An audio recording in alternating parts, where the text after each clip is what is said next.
Yes, we were in the last lecture. This was where we finished. I was trying to tell you about the partition coefficients of elements of minerals that dominate the mantle. How does it influence the trace element compositions, or how does it influence melt formation? That is what was the most important thing.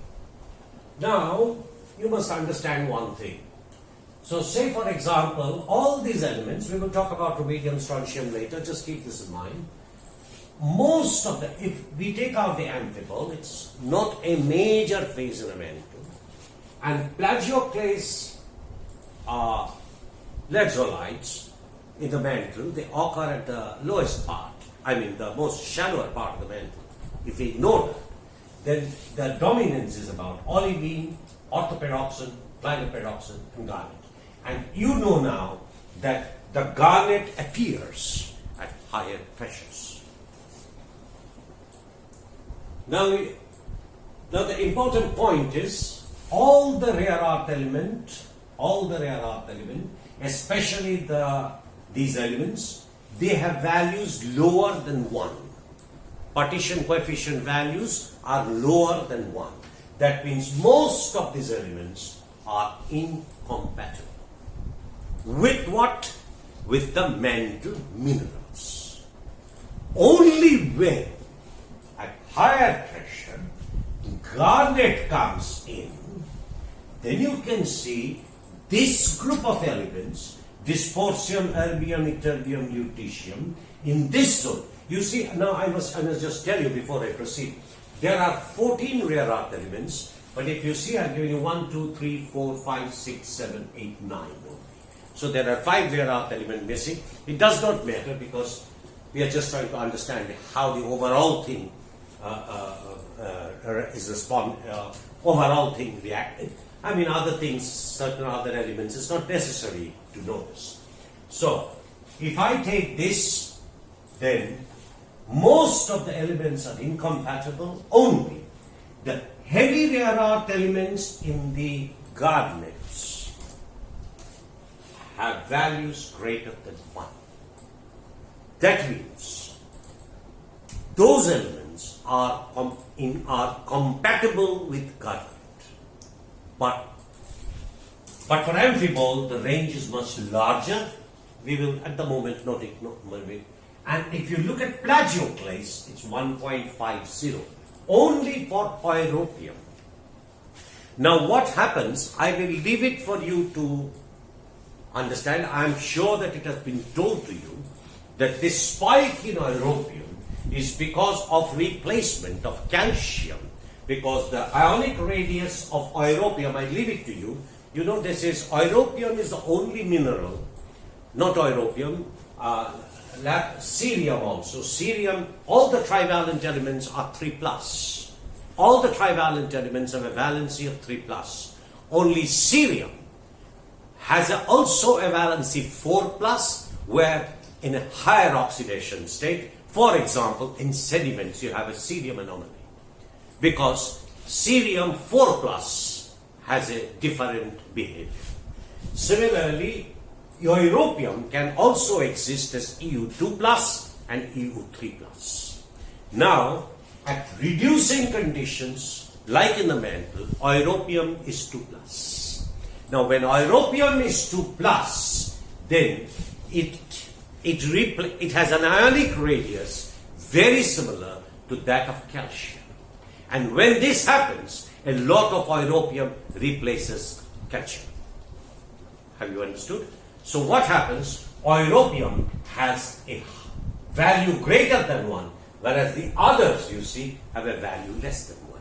This is typical of europium 2+, which in the reducing conditions, which replaces calcium plus, and it becomes compatible. But the flanking rare earth elements all have low, are incompatible with the mantle.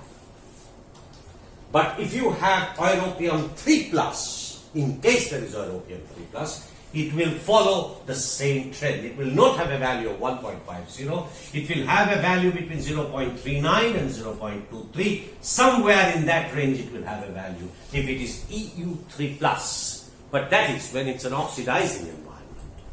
Yes? But if it is in the reducing environment, as in the mantle, then you have, it's 1.0. So europium has both a partition coefficient for EU2+ and one for EU3+. The value that I have quoted here is for europium 2+. Whereas all the other elements, they are all in the trivalent state, 3+. Have you understood? Right. Now there is something interesting here. You can see, if you take olivine,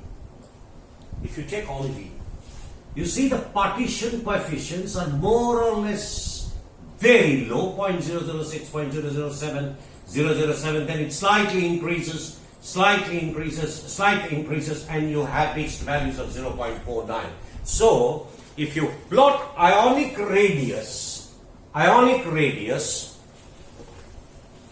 so if you plot ionic radius, that means if you start with lanthanum and end up with lutetium, and you know lutetium has a smaller ionic radius than lanthanum, and if you plot the partition coefficient here, then lanthanum will show this type of variation.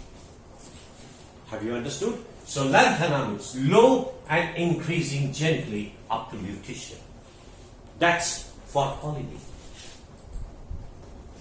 But if you look at orthopyroxene, here you see 0.03, 0.02, 0.03, 0.05, 0.05, 0.15, 0.23, 0.34, 0.42.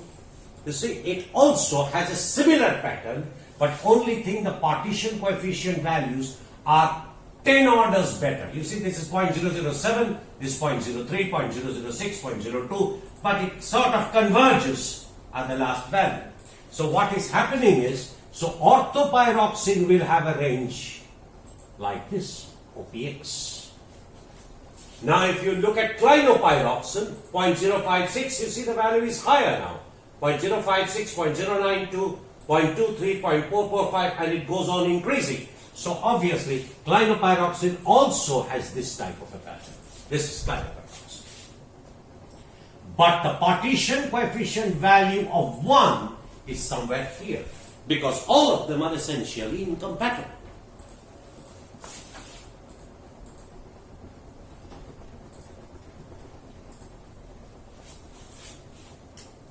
I think what I will do is I will draw the diagram a little better so that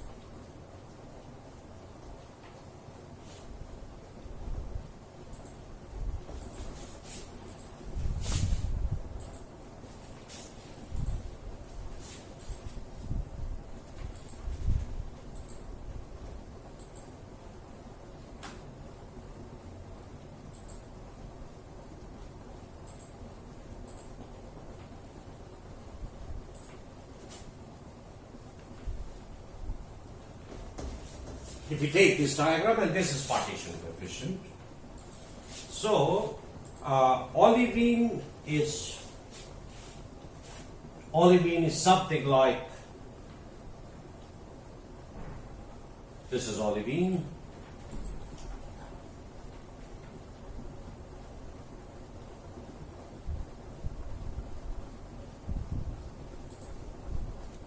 roughly this is, I'm writing it pyroxene. You can plot it in a graph sheet just to see how the differences are.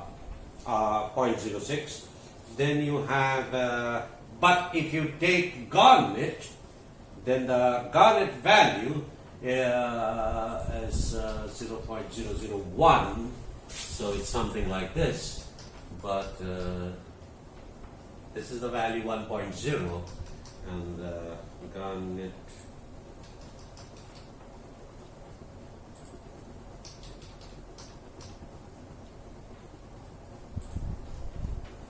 This is what garnet is.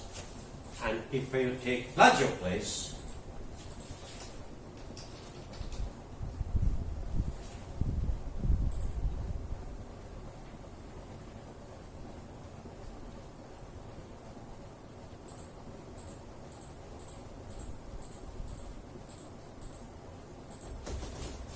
this is plagioclase.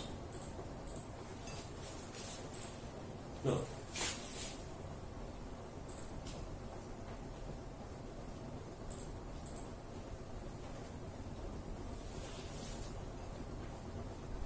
Something like that. So this is plagioclase, this is olivine, and this is garnet. So you see, if you have olivine, orthopyroxene, clinopyroxene in the mantle, olivine, orthopyroxene, clinopyroxene in the mantle. Let's forget plagioclase now and garnet now for the matter. You will see they occur in a band like this. Do you see that? They are in a band like this. That means all the rare earth elements are incompatible. All the rare earth elements are incompatible, but light rare earth elements are more incompatible than the heavy rare earth elements. All the elements are incompatible, but the light rare earth elements are more incompatible than the heavy rare earth elements. Right? Now, so you can imagine in the last phase diagram that I was talking about, pyroxene lerzolites, pyroxene pyrrolites, or for example, spinel pyrrolites, where it is dominated by olivine, orthopyroxene, clinopyroxene. There, for example, you will have the elements are all incompatible, and so when you melt a rock, the melts will be enriched. The melts will be enriched in light rare earth elements than heavy rare earth elements. We will talk about it later, but just as to give you some sort of information as to how things are. Now, let's look at garnet. If you have garnet, what happens? This is what is happening. That beyond dysprosium, I think this position is here, at around dysprosium, the crossover, this is 1.0, this is 1.0, the crossover means all these elements, here you can see for garnet, all elements till europium are incompatible. But as you go up, as you go to heavy rare earth elements, they are all compatible, and so the path is like this. So the crossover occurs here. So what happens if you have say a situation, olivine, orthopyroxene, clinopyroxene, say for example 50, 30, 20 in this weight proportion, and if you have olivine 40, OPX, olivine 20, OPX 20, CPX 20, and garnet 40. So what is happening is, if you go on adding garnet to this, if you go on adding garnet, what will happen is, you can see from this, it's a combination, because I remember, I think I told you that the partition coefficient, bulk partition, if you have a mineral, if you have a rock where there were multiple minerals, A, B and C, then partition coefficient is equal to weight fraction of the mineral I into Ki. So that is the basic equation.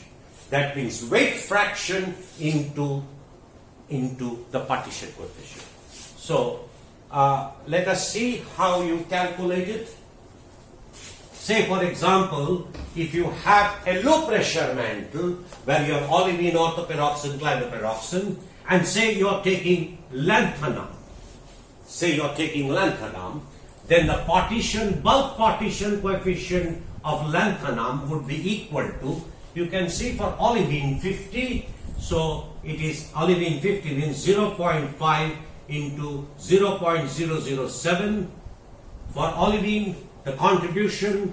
Then for orthoperoxen 0.3 into, for lanthanum 0.03 plus 0.2 into clinoperoxen is 0.056. Okay, so this will have a value. Is it possible to calculate? Just 1 second. 0.5 into 0.007. 0.5 into 0.007 plus 0.3 into 0.03 plus 0.09 0.0237.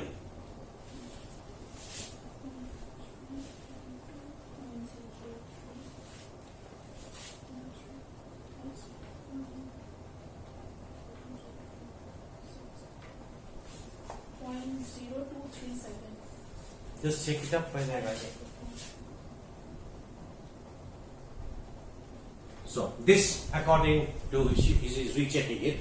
If you take the partition coefficient of lanthanum, it's 0.0237. That's the value. That means for this rock, if you take the lanthanum values for this proportion of minerals, then the value is 0.0237.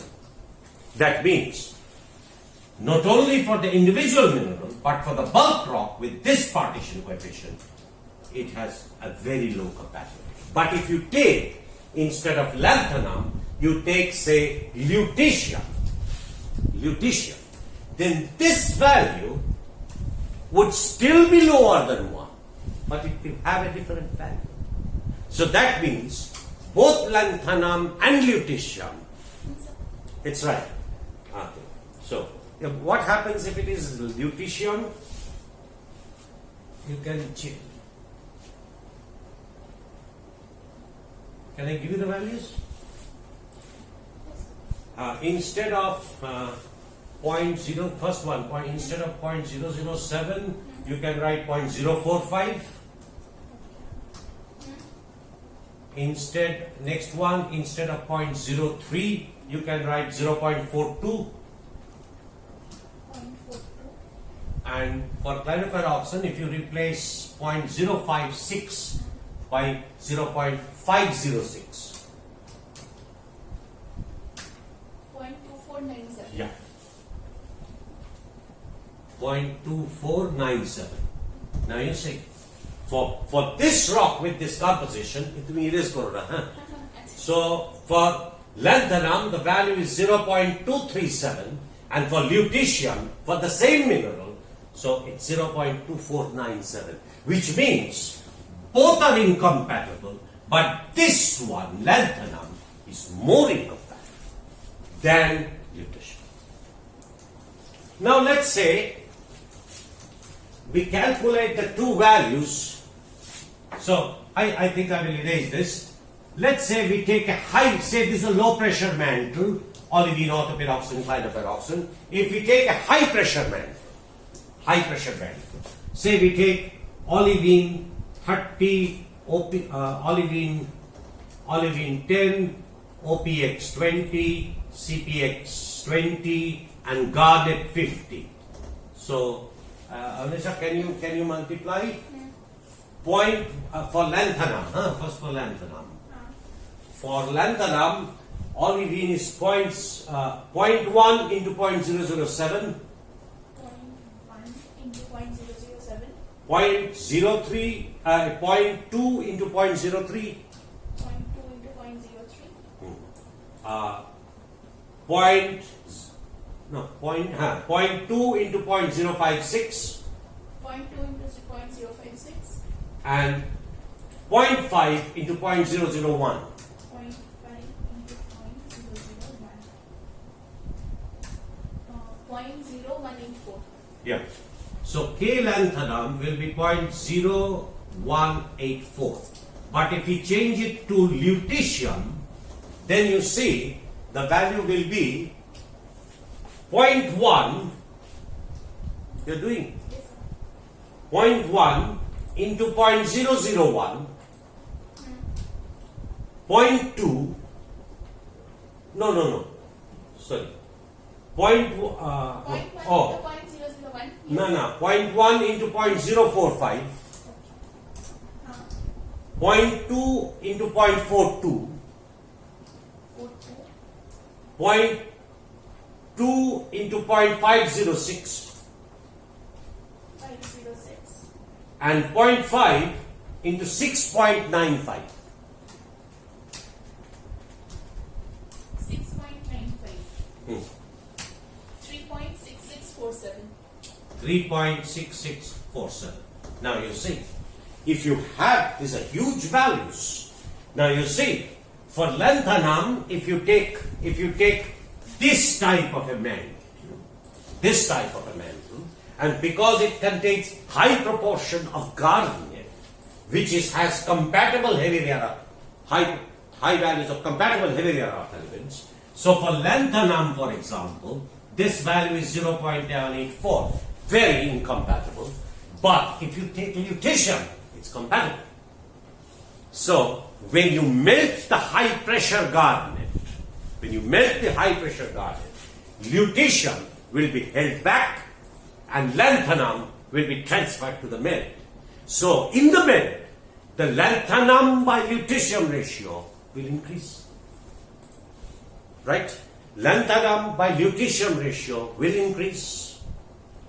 But in the solid, that is in equilibrium with the liquid, lanthanum by lutetium ratio will decrease. Why?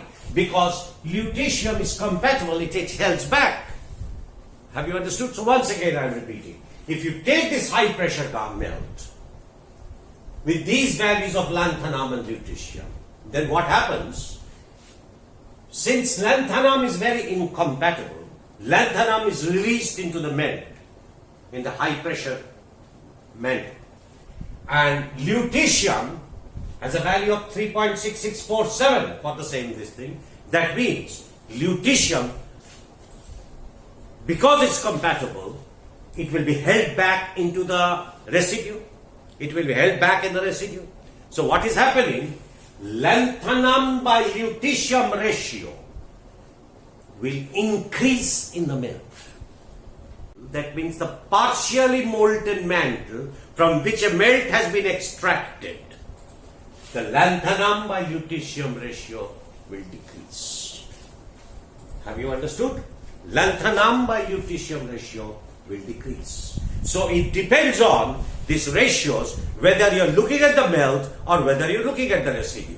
In the last example, when we took a low pressure melt, we raised it to a low pressure melt, lanthanum had a smaller value. K lanthanum has both lanthanum and lutetium, they were both incompatible.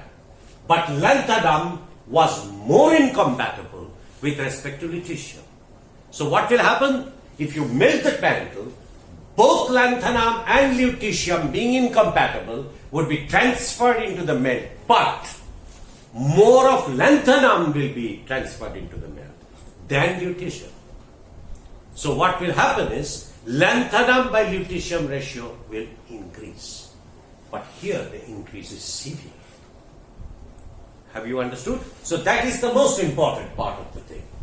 So this is called, of course, the bulk partition coefficient. So this gives you an idea of what's happening to the mantle. So if your mantle, say, if you're melting two rocks to the mantle, one at low pressure with olivine orthoperoxide, glidoperoxide, and one at high pressure where you have garnet, abundant garnet, the melt, even if the composition of the mantle is the same, the composition of the melt will be different.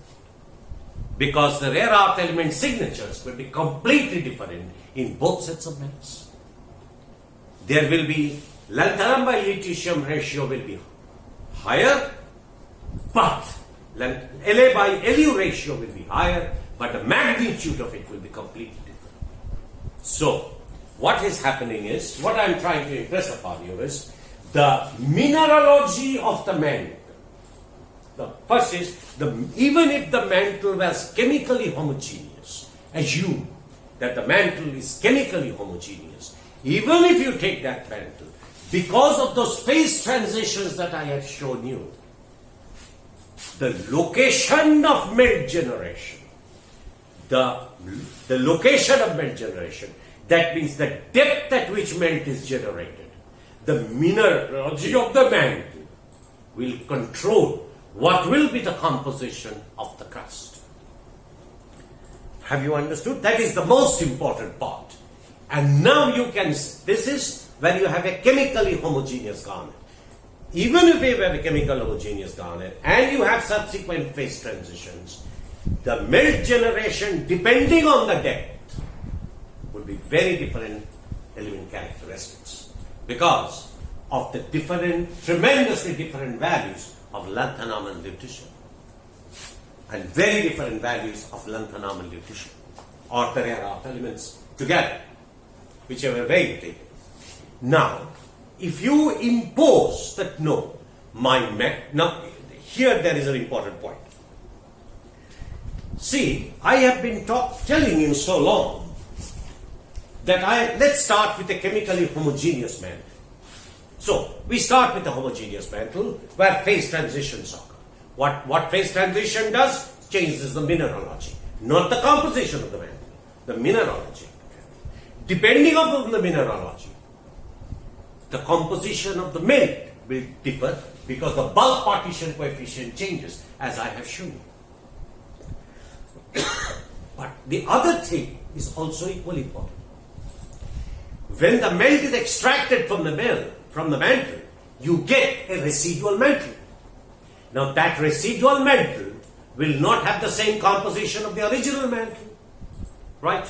Now, even the residual mantle that you have for a low pressure melt generation and for a high pressure melt generation, they will also be different.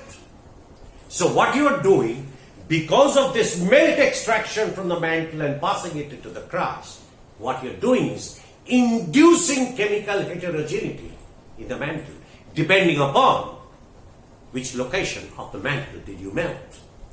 So that's the very important aspect. So this crust formation processes by melting of the mantle would cause tremendous changes in the composition of the mantle. The mantle composition will not be the same. But you can understand one thing, that the mantle is very large, and the crust is very small. And geophysical data tells you, even in the low velocity zone, not more than 1% melt exists. And overall, petrologists and chemists think that the mantle melting does not involve a lot of bulk melting. The amount of melting is small. So if the amount of melting is small, the degree of melting is small, and you have a very large reservoir of a chemically homogeneous mantle, then the change in mantle composition will be small. This we will see later on. The change in the mantle composition will be small because you are melting a large reservoir. But it is true that if you have the device and if you have the equipment, there will be modifications of the mantle composition. However small, there will be changes in the mantle composition depending upon how much melt was extracted and then depending upon which minerals participated in the melting. That is very, very important. So, essentially, when we talk of mantle, therefore, we don't talk of extensive melting, high degrees of melting. We always take in low degrees of melting. We always consider low degrees of melting. Having said this, we will come back to this topic again. I will erase this But I will advise you that whenever in the future when you're reading my video lectures, from this you please copy this table. Please copy this table, or just a minute, just a minute.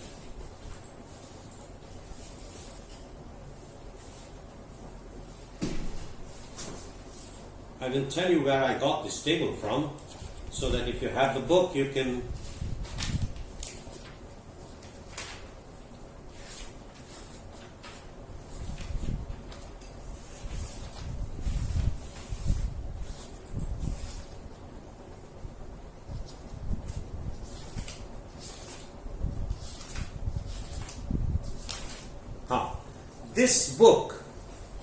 This book is by Winter's book.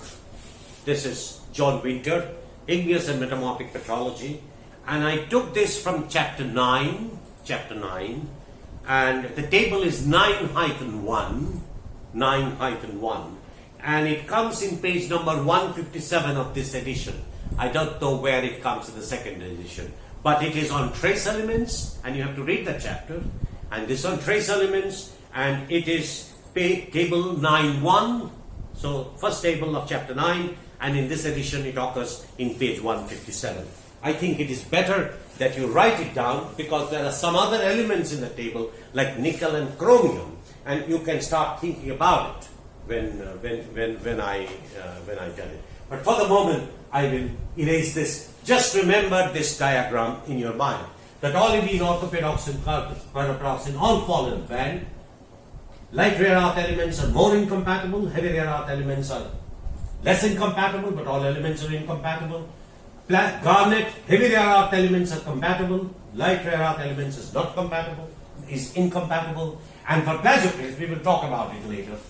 The overall trend is this way. That means the partition coefficient decreases with increasing ionic radius. This slope means the partition coefficient decreases with decreasing ionic radius. That means from lanthanum to lutetium, the partition coefficient decreases, and the partition coefficients are all incompatible, except for the peak in europium. Except for the peak in europium, where it is compatible, 1.50, where it is compatible. All other elements are incompatible, and the partition coefficient decreases from lanthanum to lutetium. That means opposite of pyroxene and olivine. In pyroxene and olivine, the partition coefficient increases from lanthanum to lutetium. Now, I can ask you, before erasing this, I can ask you why this difference is in behavior. I taught you before. Why is this difference in behavior? It's not arbitrary. It is why it is behavior. Why in olivine and orthopyroxene it is increasing? Why? Because the heavy rare earth elements are becoming smaller in size, and they have become, the ionic radius becomes closer to the vacancy where they can be accommodated. I did this in lecture 22 or something like that, just now 23 I think, I talked about the same thing. That is the clue. These occur, and plagioclase, you see, have a different trend. The partition coefficient falls off. That means the light rare earth elements approach the structure. The light rare earth elements in plagioclase approach the structure where rare earth elements are accommodated in plagioclase. And the opposite happens for pyroxenes and olivine. And for garnet, the heavy rare earth elements are very well compatible with the garnet structures where they are accommodated. So this you must remember. Nothing happens by chance in nature. Nature is not a one or two accidents. It's absolutely a cause and effect relationship.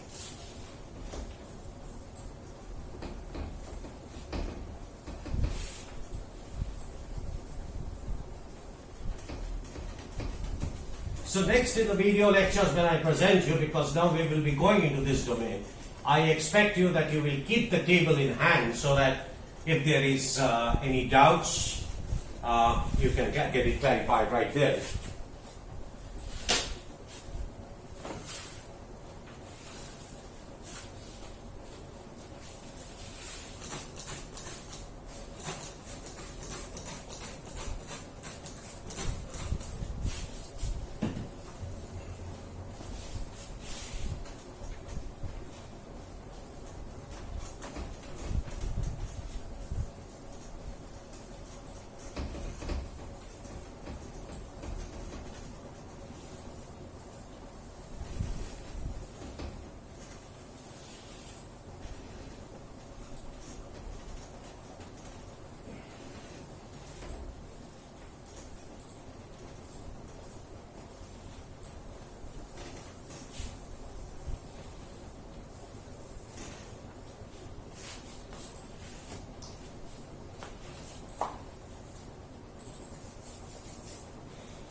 Now, just to understand it a little better, so that the dynamics of the thing is better, we try to draw a few diagrams and try to clarify our mind. Say I draw a diagram where, for example, the partition coefficient increases. Okay. Let's say this is the concentration of a particular element I, and another concentration of an element J, and I is incompatible.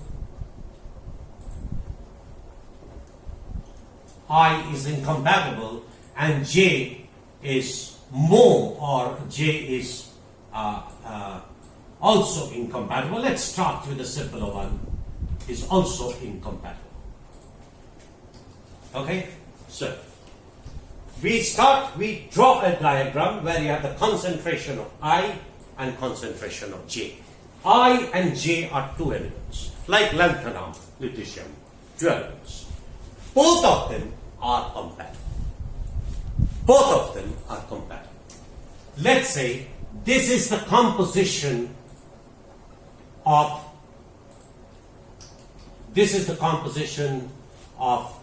Ci and Cj in the original rock. Let's say this is the concentration of element I and element J in this diagram of the bed rock or the source rock or the rock that will be moved. So what happens is, this is compatible and this is compatible. Now,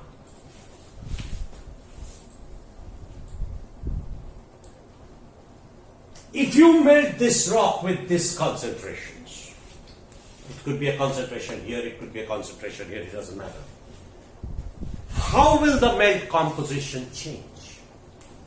How will the melt composition change? So, if you melt this rock, since both elements are incompatible, the overall direction of change of the melt would be this direction. And overall change of the solid would be in this direction. This will be the way in which the solid composition will change. This is the way in which liquid compositions will change. Right?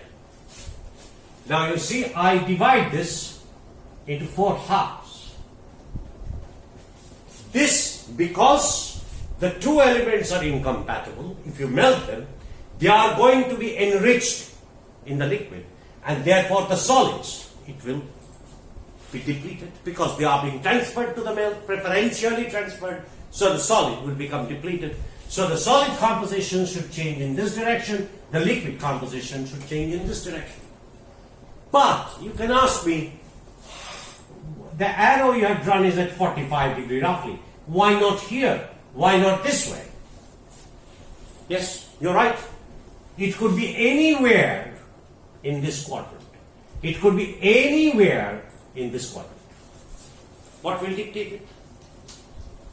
Say, for example, if the K values of this element and the K value of this element is the same, then the enrichment factor in the melt for a particular degree of melting should lie on the 45 degree line. Have you understood?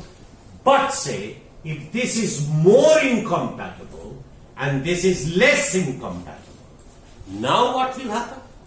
If this is more, again, the overall trend will have to be in this quadrant. There's no problem. But the question is, this is incompatible, more incompatible. That means the enrichment to the liquid will be higher in this direction. No, incompatible element would be higher in this direction. So it will not be at 45 degree line, it will not be. This is more incompatible, so the liquid will be more enriched, and this is less incompatible, so the liquid will be less enriched. So it will lie in this quadrant. The moment of the liquid should lie in this quadrant depending upon the quantitative values, partition coefficient values of I and J in this. And similarly, the concentration of the solid would move diametrically opposite to it in this orientation.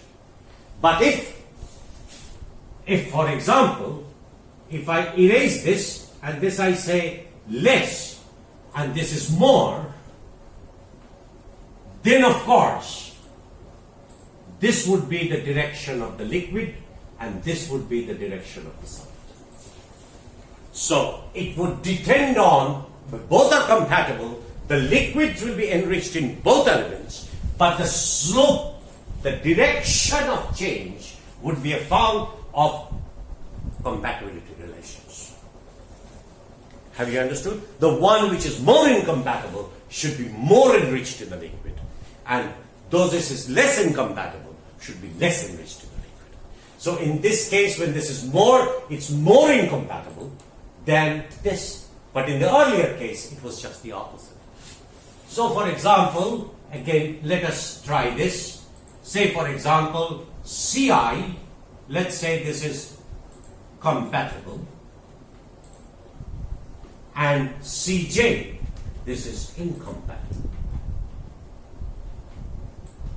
And this is a point where this is the composition of the unmelted rock, Ci by Cj. And I divide this into 4 quadrants. From here, Ci is compatible, but Cj is incompatible. So what will happen? The concentration of J in the liquid will increase. The concentration of J will increase. So if this is for the solid, the J should lie above this line, incompatible. But in the liquid it should lie above this line, but Ci is compatible. That means it's concentrated. That means I will be held back in the solid, so its enrichment, it will be depleted in the liquid. Yes or no? So I will be depleted in the liquid. What is depletion? On this side. So the liquid movement will be on this side. This is for the liquid, and this would be for the solid. So from this, here you can see, if Ci is compatible, I will be held back in the rock, in the mantle, and the melt will be enriched, and the melt will be depleted in the liquid. So this is enrichment of J because of incompatible, but depletion of I because of compatibility. But the solid would become rich in incompatible element and would be depleted in the compatible element. So this is how it is. Have you understood? So this is how it is, and we can take just one more diagram and we can conclude after this. We can continue in the next lecture. Say for example, Ci compatible, Cj compatible, and this is Ci Cj in the unmelted rock, and we divide it into 4 quadrants. So you see, the liquid, since both I and J are compatible, therefore the concentrations of both the elements have to decrease relative to the source. Both have to decrease relative to the source. And the only way to do it is, this is the way the liquid goes, and this is the way the solid goes. Because if they are both compatible, then the concentration of I in the solid will increase, the concentration of J in the solid would increase, and those in the liquid would decrease. So the variation of the element patterns would depend upon the partition coefficient. This is the basis. This is the basis of variation diagrams. This is the basis of variation diagrams. Okay? So I think I will stop here. I think I will stop here, because if I start the new one, I don't be able to finish in 1 hour. So I will try to stop here. This is the basic theory. that you have compatible incompatible relationships, the ratios, the magnitude of the values is very important. And the magnitude of the values are important to calculate the bulk partition coefficient. And the bulk partition coefficient is calculated from the mineral partition coefficient and of the minerals. So the mineralogy ultimately decides which direction the liquid and the solid is going to move. Which direction? Because it's ultimately the mineral melt partition coefficients and the weight fractions of the minerals determine what is the bulk partition coefficient, right? And what controls the partition coefficient of a mineral? The partition coefficient in a mineral, what controls it? It is controlled by the mineralogy of the rock. And what does the mineralogy is controlled? Because of the site which occurs in angstrom scales. So essentially, your controls in the angstrom scales cause mantle crust heterogeneity. Huge global phenomenon is basically triggered by an absolute very bonding characteristics, size characteristics, packing characteristics of a particular mineralogy. There is no distinction between mineralogy, petrology, and geochemistry. This fragmentation has no meaning. Nothing, nowhere in, you will not be able to separate the three.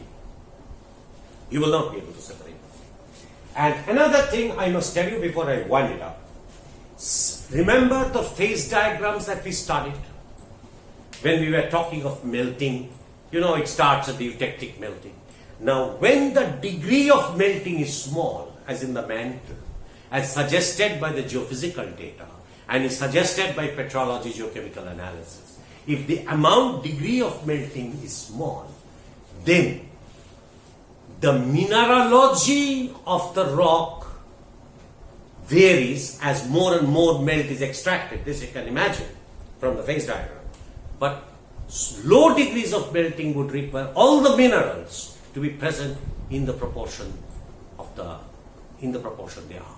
So the mineral, it's difficult because at low degrees of melting, it may not be possible that one of the minerals is completely exhausted. It will not happen.